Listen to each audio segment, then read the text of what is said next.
Dieu Écoutez, existe. Vous en avez la preuve. il y a- Dieu existe, c'est ça. Écoutez, voilà comment ça se présente. En fait, il y a deux thèses possibles. Il y a une première thèse, c'est l'univers est uniquement matériel et il n'y a pas de Dieu. C'est la première thèse, et c'est la thèse matérialiste. Et puis il y a une deuxième thèse, c'est Dieu a créé le monde. Aujourd'hui, la thèse matérialiste, qui est une croyance, les gens n'y pensent pas. Quand les gens disent moi je suis un croyant, c'est pas vrai. Les incroyants, ils sont des croyants, ils croient à la thèse matérialiste. Aujourd'hui, la thèse matérialiste, avec les découvertes scientifiques du XXe siècle, qui sont tout à fait extraordinaires, elle tient pas debout. Ouais. Donc vous avez la preuve scientifique de l'existence de Dieu. Si vous allez nous la révéler, Olivier Bonassi. Alors, vous l'avez découvert. En fait, Ouais. pour résumer les choses, de tout temps, sur tous les continents, dans tous les siècles, les hommes ont cru en Dieu.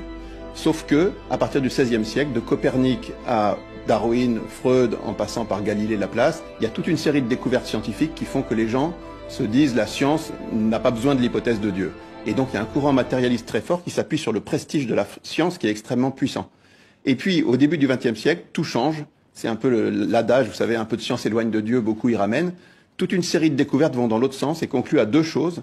Il y a un début absolu au temps, à l'espace et à la matière, dont Einstein nous dit qu'ils sont liés. Donc s'il y a un début au temps, à l'espace et à la matière, ça veut dire qu'avant, il y a une cause non temporelle, non spatiale, non matérielle qui a fait émerger tout ça. Et puis, chose très importante, dans les 50 dernières années, on s'aperçoit qu'il y a des réglages absolument fous dans l'univers, que les données initiales de l'univers sont absolument réglées d'une manière fantastique, et pareil pour les lois de la physique et les lois de la biologie.